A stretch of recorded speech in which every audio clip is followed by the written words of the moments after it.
असत्य बोलने वाले की गति का वर्णन किया।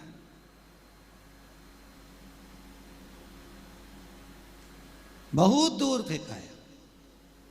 भगवान नारायण को दया आ गई। दया की मूर्ति है नारायण, करुणा की मूर्ति है, करुणा सागर भगवान नारायण।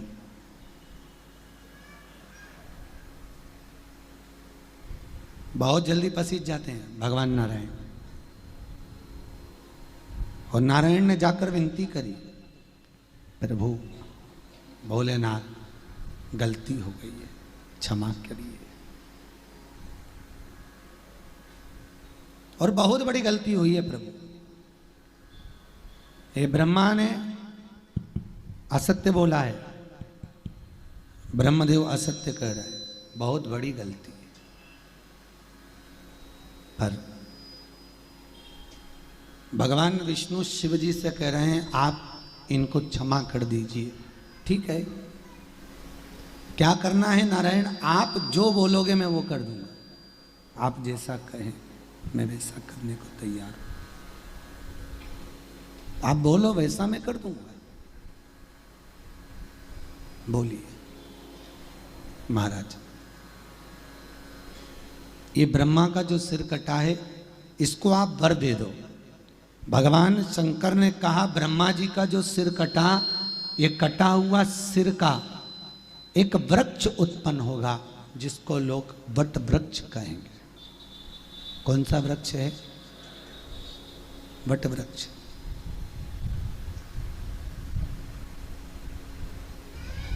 वट वृक्ष उत्पन्न हुआ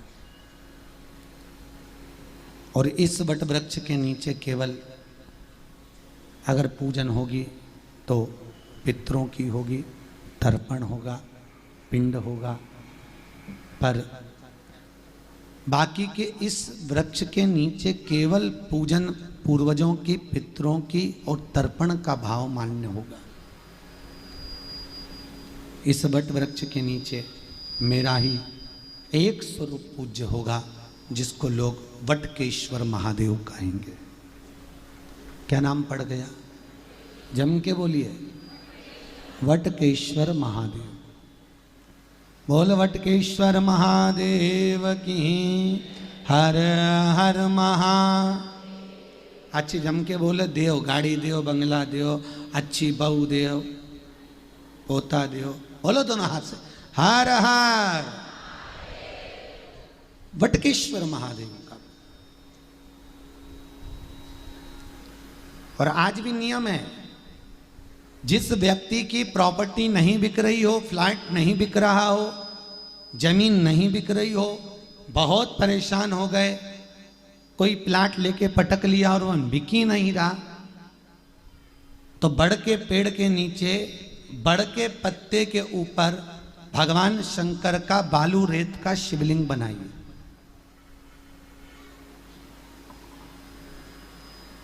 और बालू रेत का शिवलिंग बनाकर उस पर दही 5 चम्मच चढ़ा दीजिए। क्या चढ़ाना है? केवल दही, ना चंदन चढ़ाना है, ना अक्षत चढ़ाना।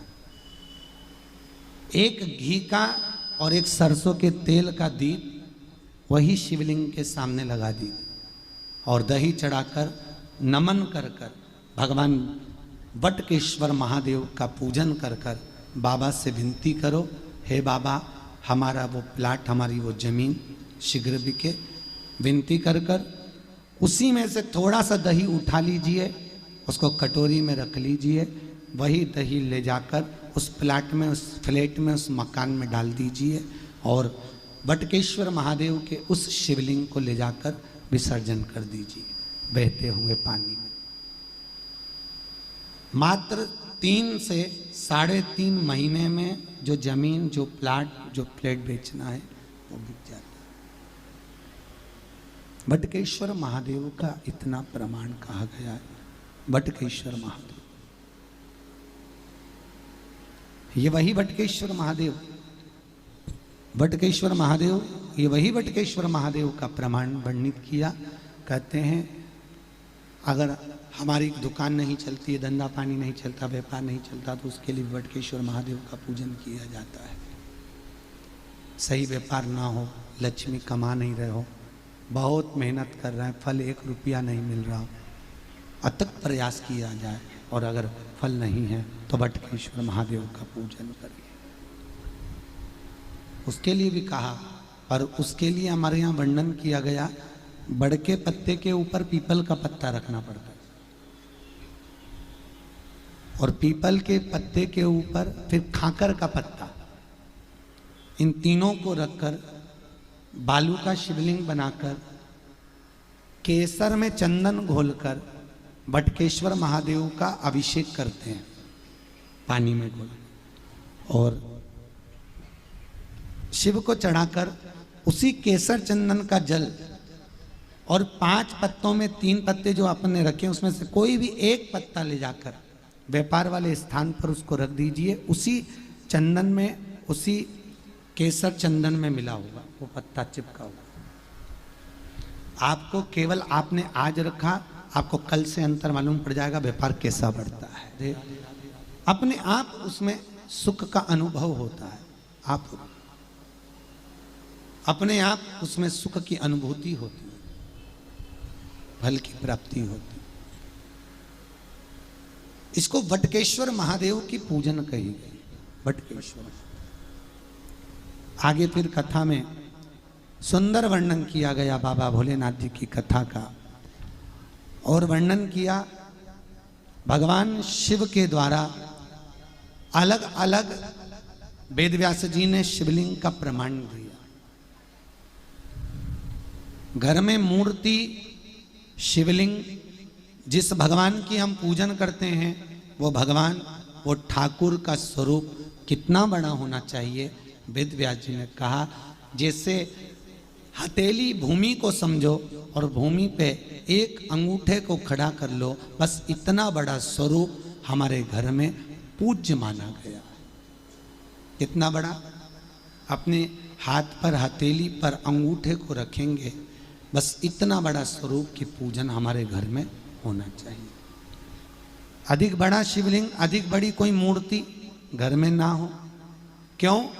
जितनी बड़ी घर में मूर्त होती है उतनी उसको सेव्य की जरूरत पड़ती है, सेवा की उतनी ज़्यादा जरूरत उस मूर्ति को पड़ती है, उतनी ज़्यादा उसको सेवा करना पड़ती है।